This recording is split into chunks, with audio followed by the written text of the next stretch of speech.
So this is Rob Williams, director at Proxime. He's a madman around a racetrack on a motorbike, but he's a decent guy. This is David Gadd, Talent Acquisition Director at Proxime. David's a mad keen West Ham fan, like silly excited whenever West Ham are doing well, which they are at the moment. We don't get him talking about that. Runs a lot, thinks he's reasonably fast. Plays tennis for fun. Well, he says he plays tennis for fun, but he's super competitive to the point where he's got no friends at the tennis club because he just keeps beating them all. But once you get past all that, thoroughly lovely guy. We've been working remotely now for a long time. I think how long? Clearly all lockdown, but a couple of years before then, 2.5 years before then. So let's say 4 years we've been working remotely. So when you came back from Canada, how different did you find the working remotely bit? I suppose you'd been working remotely in Canada anyway, hadn't you? Yeah, so I've been working remotely probably for 12 years. And I remember the day why I decided to go remotely. So it's based in Calgary. It was minus 30 degrees outside. There was snow everywhere, traffic jams everywhere. And I thought, I can do my job at home. Minus 30. So I put my my warm clothes on. I sat behind my dining room table, opened my laptop, and hey presto, I worked from home remotely since then. And then I moved to various different places in Canada, but my client base was always in Calgary. And yeah, remote working worked. So coming back to the UK, it's been no different to me really. And I thought it would be different, as in I thought we'd meet up more often. But obviously due to COVID and other situations, it's not. So for me personally, it hasn't changed at all. How about for you? Well, I'm trying to think. I think what remote working did for us is forced us to think more about how we sort of connect with people and how we keep the team together. Because I think when we were all together in an office, it was easy to just think, well, we're all here. Yes. So we don't have to do anything special or particular to make people feel sort of welcomed or belonging because we're just all here. But as soon as we went remote, we had to really start thinking about what makes a team feel connected, how do people feel like they belong, the sort of how do we learn to trust each other if we can't see each other or spend time face to face with each other all the time. And I think that was pretty useful for us actually because it forced us to think about the things that really matter. Yes. As opposed to just assuming that because we're all together, this stuff happens automatically.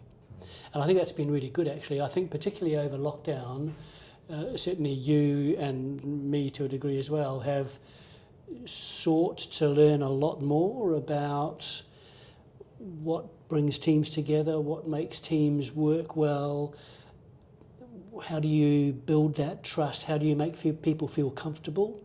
I think we've spent real time and effort trying to do that, and I think where the business is at the moment is a really good place, and I think that's bearing fruit. Yeah, I agree, and I think also COVID has driven us to having more video calls, and I think certainly our week up video calls are far more personable than they were before. So through the COVID time, maybe because we had more time, I've really got to know people an awful lot better via video calls than I have by face-to-face, because there's almost a time element. And if we're having an hour's team call, you know there's a time element behind it. So maybe less waffle, but more actually getting to know people. So I feel closer to my colleagues through that time than I did beforehand. That's interesting, isn't it? Because it should be, intuitively, you'd think it would be the other way around. Yeah. But you take them for granted being there next to you, and you may have a casual discussion, 30 seconds, what have you. But actually on the video call, the person has the audience. But you've got to put real effort in. Oh, absolutely, don't you? And I wonder if that's the difference. So when we were always together all the time, we'd take it for granted. Yes. Now we look forward to those, and I know talking to John and Mel, I think John said people would ask him during COVID, why do you bother doing the Teams calls, because everybody's on furlough? And John's response was, it's what he looks forward to, what he gets him through the week. So people having to put real effort in to get to know their colleagues, to engage properly, made a real difference. So I think it's been a positive thing. And we're getting together now sort of once a month. And I wonder sometimes whether we should do it more than that, but it's working really well at the moment. It is, and also if you think about candidates and clients, there's still a huge percentage of people who are working from home.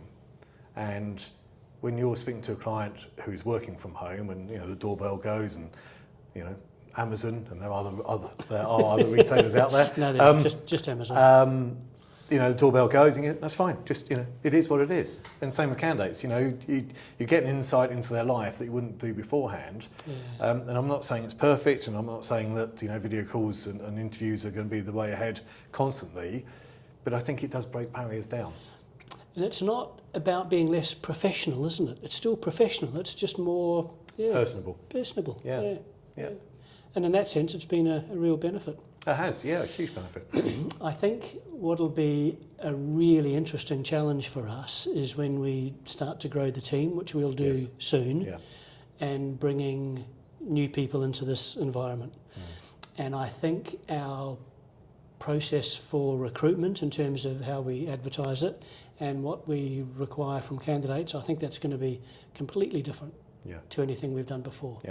And I think that'll be a challenge because we're going to have to learn how to do that. But I think it's hugely exciting. Thanks for watching. All the best from Team Proxime. That's a wrap.